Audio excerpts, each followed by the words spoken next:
There are so many powerful Asian creative organizations around the world, and New York City is no exception.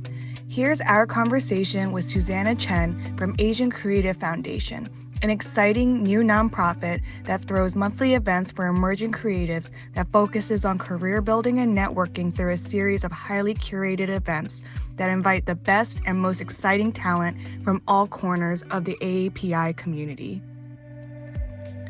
Susana brings a background in experiential marketing that helps make her and the Asian Creative Foundation unique. Here's our conversation. Hey, Susana, thank you so much for taking the time to sit down with us. We're really excited to learn more about the Asian Creative Foundation and your upcoming festival. Can you tell us a little bit more about your upbringing and how your work has taken you all over the world? I was born in the States, grew up a little bit in Taiwan until I was 10 years old, fifth grade. And then my family immigrated to the States. Very later on, I went to design school at Parsons, study in Sweden and Germany, so in Europe for a little bit. Then back to New York 3 years ago, I got the opportunity to see what is it like to be in Asia. During your studies and your travels, what were some of the challenges and experiences that you had that helped motivate you to create Asian Creative Foundation? I grew up in Chinatown, really understanding that it is a place to hustle. So many of my family members, my aunt owned restaurants, souvenir shops. There wasn't a place where both my parents or my family members would understand the idea of working in the creative industry. And after I got into Parsons, it's very difficult because it's a private school, it's an art school. There were a lot of very, very prestigious talents in there, and coming from Chinatown, I was a little bit lost. Fortunately, I was very, very lucky that Parsons, I was a full ride student, that there was a mentor that guided us. That part, I realized that how mentorship is so important. If it wasn't for the mentors, I would not know what to do because my parents weren't able to provide me the guidance in that area. And how did that lead you to start the first official in-person meetups for Asian Creative Foundation? A lot of talents that graduated from design school, they couldn't stay in the United States to work as a creative because of visa issues and or job opportunities. So I thought there were so many great design communities out there, but how come there weren't anyone that when I went there, I can feel like I can relate?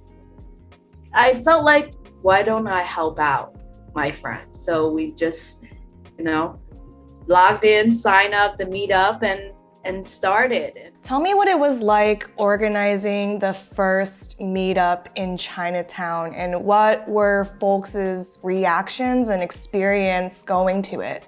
Didn't know what is it going to be like. I was asking around my friends if anyone wants to join me. So one of the co-founders, Shandy, she just say, yes, let's do it. Every time is to get the crowds get bigger and bigger. It was like 20 people, it was 30 people, it was 70 people. It was just so great that it was unstoppable. Everyone wants to join, everyone wants to help. It's crazy that there are so many creative communities out there, and still there was this space that a lot of us feel very safe. A lot of us feel like it's a circle that we wanted to share our stories. I see that you're also partnering with Latitude Gallery for this upcoming festival. I'd love to know more about Asian Creative Foundation's relationship with Latitude Gallery and what you guys are going to be showing us in May. We had a chance to work with this really, really amazing Latitude Gallery. Sophie, she's the founder. She also has wanting to change wanting to disrupt that. Hey, why don't we do something for our community, for our artists?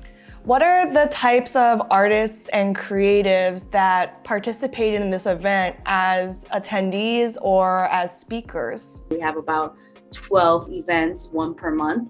Each event is about 50 to 100 attendees. We try to keep it a small niche so the networking, we can facilitate the networking.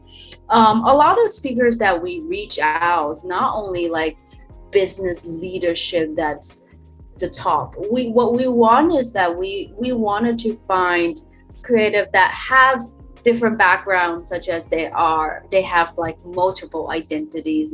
So all these projects and all these conversations can never really go in the mainstream media, but it is something that I think is worth to share. What are you most excited to share at the upcoming festival in May? So we have invited the president of Asian Creative Network. We have invited Felix Lee, who built an amazing mentorship platform called Amazing Design People List. We also invited Hei-Su Lee. Recently, she's got really popular because New York Times and a lot of magazines are reaching out to her for the comics. What else do you want people to know about your upcoming festival, and where can they learn more? We're very excited about the Be Brave Asian Creative Festival. The theme of this year is called Be Brave. It's a 2-day virtual event inviting more than 30 speakers. We also have more than 15 NFT artists that we invited to curate this amazing NFT auction. What we wanted to make sure is that to really bring out a lot of conversation if you have questions, and what are the great changes and what are the great projects out there. I think this is definitely the event to attend. This is also a perfect event because you're here to network. You're going to meet a lot of amazing senior creative talent that can give a lot of advice for your next step.